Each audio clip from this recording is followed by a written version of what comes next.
हाज़रीन अस्सलाम वालेकुम। ईद के इस मौके पर मैं अवामुन्नास को एक ज़रूरी इतला देना चाहूँगा कि जो पेंडेमिक इस वक्त चल रहा है कोरोना का, उसमें जो एहतियाती तदाबीर है उसमें किसी किस्म की खामी नहीं होनी चाहिए। और आज के ख़ास दिन पर ये आप अहद करें कि आप सोशल डिस्टेंसिंग मेंटेन करेंगे। आप इस चीज़ का ख्याल रखें कि बिना मास्क घर से बाहर कोई नहीं निकलेगा। इस चीज़ का ख्याल रखें कि आप हर बार हैंड सैनिटाइजेशन का ख्याल रखें। साबुन से कई बार दिन में हाथ धो सकते हैं और सैनिटाइज़र का इस्तेमाल कर सकते हैं। और ख़ासकर मैं इसके साथ मैं ये भी बताना चाहूँगा कि चूँकि आजकल अगर कहीं इधर उधर मिलन हो जाता, किसी रिश्तेदार के यहाँ चले गए, कहीं और चले गए, तो अगर आपने कहीं किसी के यहाँ खाना खाया तो टॉवेल जो आप एक कॉमन टॉवेल यूज़ करते हैं हम लोग, वो बिल्कुल इस्तेमाल ना करें। हर कोई आदमी जो है टिश्यू पेपर का ही इस्तेमाल करें ताकि वायरस का फैलाव रोका जा सके। इन चीज़ों का बहुत ख़ास ख्याल रखा जाए आज, और मजमा कोशिश करें कहीं जमा ना हो, और गैदरिंग्स बिल्कुल अवॉइड करें, और बिना वजह इधर उधर घर से बाहर ना निकलें, क्योंकि आपको खुद ही इल्म है कि जो वायरस का फैलाव है बहुत बढ़ चुका है, और आने वाले दिनों में अंदेशा है कि और भी ज़्यादा पॉजिटिविटी हो सकती है और खुदा न करे अमवात का सिलसिला बढ़ सकता है अगर एहतियाती तदाबीर को उन पर अमलावरी ना की गई। तो देखिए, यहाँ जो अभी तक 900 से ज़ायद कोविड पॉजिटिव मरीज़ दाखिल हो चुके हैं, उसमें से 350-400 के करीब ऐसे मरीज़ भी हैं जो रेस्पिरेटरी फेलियर में थे, जिनको ऑक्सीजन की अशद ज़रूरत थी, और कोविड नमूनिया था उनको। उसमें छोटे से छोटा नवजायद बच्चे थे जिनकी उम्र बहुत कम थी, 12 दिन के बच्चे थे, और उम्र रसीदा जिनमें 85 साल के भी बुज़ुर्ग थे। तो काफ़ी सारे लोग जो दाखिल हुए, उनमें जो डिस्चार्ज है वो 800 से ज़ायद हैं। तो अभी तक की जो अमवात हैं वो 20 हैं। तो वो एक शरह के मुताबिक वो 1.92% के आसपास फैटलिटी रेट कहलाता है, और रिकवरी रेट करीब 89% के आसपास कहलाता है। तो ये जो फिगर अभी आई है, इसके अलावा इस हॉस्पिटल के अंदर एक शोबा है जो कि ज़्यादा ही काम कर रहा है इस मामले में, सर्जरी का। वो है कोविड प्रेग्नेंट लेडीज़ जिनको कॉम्प्लिकेटेड लेबर है, जो पूरी वादी से रेफ़र होके आते हैं, उनको कोविड पॉजिटिव प्रेग्नेंट लेडीज़ की यहाँ जो है इमरजेंसी सर्जरी होती है, जिसमें हम 43 LSCS 43 LSCS कर चुके हैं, और नॉर्मल डिलीवरी भी 20-25 कर चुके हैं। इसके अलावा यहाँ पर कोविड लैब का क़याम अमल में लाया गया, जो कि इस वक्त औसतन 400-500 के टेस्ट करीब करती है, और हम उम्मीद कर रहे हैं आने वाले दिनों में टेस्टिंग कैपेसिटी को बढ़ा के 1000 तक लाया जाएगा 2-3 हफ्ते के अंदर। बिल्कुल आपने ये दुरुस्त फरमाया कि लोग के जहन में ये लगता है कि बहुत सारे लोग तो ठीक हो रहे हैं, लेकिन मैं एक चीज़ वाज़ह करना चाहूँगा कि कोविड एक नया वायरस है। इसके आफ्टर इफ़ेक्ट्स बहुत कम अभी सामने आए हैं, लेकिन अंदेशा है और लिटरेचर है और जो रिसर्च हो रही है वो ये बताता है कि कोविड के आगे भी मुज़र असरात होंगे, कोविड रिकवरी के बाद भी।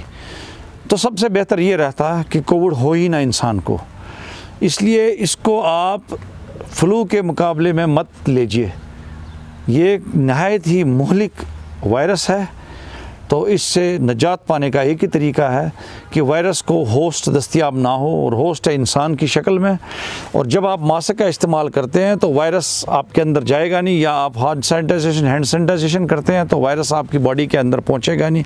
होता क्या है, अगर 10 आदमी बैठे इकट्ठे और एक आदमी वायरस बिना मास्क के है, तो वो जो 9 आदमी मास्क लगा रहे हैं उनको फ़ायदा जो है वो नुकसान हो जाता है एक आदमी के न मास्क लगाने से। क्यों हो सकता है कि वायरस उसके जिस्म में पनाह ले, तो यानी वायरस को एक होस्ट मिल गया, तब तक यह सरफेस से वायरस ख़त्म नहीं होगा जब तक उसको होस्ट मिलता रहेगा। कोशिश ये करनी है कि वायरस को होस्ट ना मिले, और उसका तरीका है मास्क एंड हैंड सैनिटाइजेशन। अगर 6 हफ्ते लोग बिल्कुल सख्ती से इस पर अमल करें, 6 हफ्ते के अंदर 99% चांस है कि वायरस नेस्तनाबूद हो जाएगा। इसमें भी डिफरेंट तरीके की जो हैं ओपिनियंस हैं क्योंकि जब आदमी रिकवर होता है सबसे पहले डिपेंड करता है कि उस आदमी के अंदर, उसके बदन के अंदर जो एंटीबॉडीज़ है वो कितनी मकदार में है, किस किस्म के एंटीबॉडीज़ हैं, क्योंकि ये नहायत ही ज़रूरी है कि न्यूट्रलाइजिंग एंटीबॉडीज़ होना लाजमी है। इसलिए आजकल अब सीधा प्लाज्मा नहीं बल्कि प्लाज्मा में एंटीबॉडीज़ को क्वान्टिफाई किया जाता है कि कितनी एंटीबॉडीज़ है। हो सकता है कई ऐसे भी लोग हैं जिनके प्लाज्मा के अंदर एंटीबॉडी नहीं है, तो उससे उतना फ़ायदा नहीं होगा। तो ये आपने बजा फरमाया था ये सवाल, तो इसका मैंने ये बताया आपको, ये बहुत ज़रूरी है। तो प्लाज्मा थेरेपी का फ़ायदा हो रहा है। देखिए, हमें गार्डेड रहना पड़ेगा। जो वैक्सीन है इन्फ्लुएंजा जैसे है सपोज़, या कुछ ऐसे मुहलिक वायरस हैं जिनके वैक्सीन का असर कई बार देखा गया है कि पूरे साल भर नहीं रहेगा। हो सकता है ये 6 महीने तक ही इसकी एंटीबॉडीज़ रहें।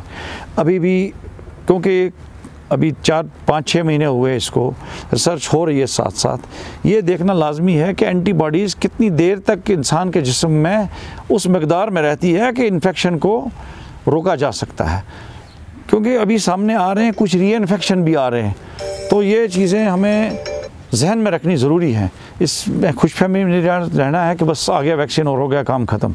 तो सबसे मैं फिर दोबारा आज ये इस्तदा करूँगा लोगों से कि इसको लाइटली ना लें और मास्क और हैंड सैनिटाइजेशन का इस्तेमाल अपनी ज़िंदगी में एक लाजमी जुज़ बनाएं, क्योंकि हमने काफ़ी देर कोरोना के साथ रहना है।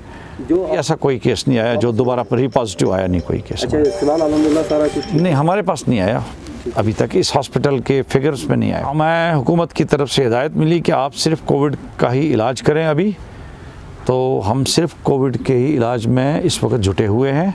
वो कोविड का प्रेगनेंसी हो, कोविड का मेडिकल ट्रीटमेंट हो, और जाकर कोविड का जो सर्जिकल केसेस हो ऑर्थोपेडिक, वही हम करते हैं। आप रेफरल जो है वो पेशेंट्स को लेते हैं कि आप डायरेक्ट एडमिट हो? नहीं, हम यहाँ डायरेक्ट कोई एडमिशन लिए, हुकूमत की तरफ से हिदायत है, इसमें नोडल एजेंसीज लगी हुई हैं कि वो देखते हैं कि यहाँ किस कैटेगरी के मरीज़ को दाखिला दिया जाए।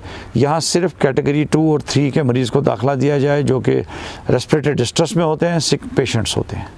हमें एक बताए जाते जाते ये चीज़ कि लोगों में खदशा पाया जा रहा है कि हॉस्पिटल में जाके हम पॉजिटिव होते हैं, हम पॉजिटिव नहीं होते, वहाँ पर इन्फेक्शन से हम पॉजिटिव होते हैं, टेस्ट में कहीं पर होता है। तो फैक्टर है इसमें कि रिकवरी इंसान की, हमारे नाज़रीन है वो, क्योंकि जब तक ना हम नॉलेज इसको ना अवेयरनेस नहीं देंगे, जब तक एजुकेट नहीं लोगों को करें, तब ये जहन से लोग ये बात निकाल दें कि इस मुहलिक बीमारी का शिकार सिर्फ बुज़ुर्ग लोग होते हैं, जवान भी होते हैं, बच्चे भी होते हैं, और कौन इंसान किस तरीके से रिएक्ट करता है ये उसका इम्यून मैकेनिज़्म बताता है।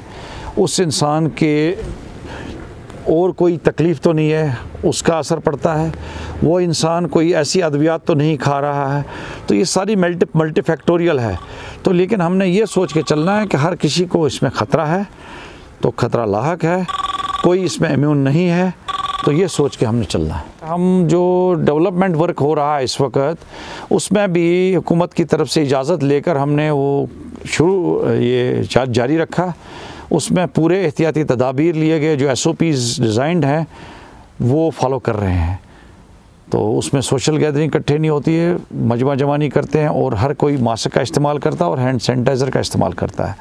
तो उसकी वजह से हम इस हद तक कामयाब हो गए। तो पिछले कई महीनों से ये काम जारी है, शादोमत से जारी है। आखिर आप मैसेज दीजिए लोगों को कि कैसे क्या करना है, अब हम कैसे डील करें, क्योंकि अभी तो पता नहीं है। WHO की गाइडलाइन से मिड नेक्स्ट ईयर में आने वाला है ये, तो अब जाते जाते एक मैसेज मैं तो एक मशवरा दूंगा कि लोग इस तरह चलें, आज वो ये सोचें कि सड़क पर मैं जा रहा हूँ, जो भी सामने है वो कोविड है, तब जाकर वो एहतियाती तदाबीर को अमलावरी करेगा।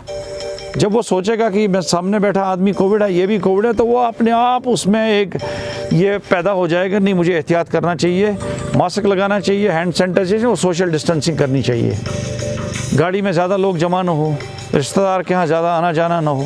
तो इन चीज़ों को ख्याल रखना है। कई लोग बोलते हैं कि भाई जी मामू के घर गया था, मौसी के घर गया था। आपको कैसे पता है मामू और मौसी के घर में कोई कोविड नहीं है? जब तक साबित नहीं करेंगे ये कोविड नहीं है, तब तक तो शक करना, शक के दायरे में हर किसी को रखना है। उससे जाकर हम कोविड के पीरियड को अच्छी तरह निकाल सकते हैं और अपने आप को महफूज रख सकते हैं और पूरे यूटी को महफूज रख सकते हैं। दोबारा से स्कूल कॉलेज खोल सकते हैं, डेवलपमेंटल एक्टिविटीज़ कर सकते हैं।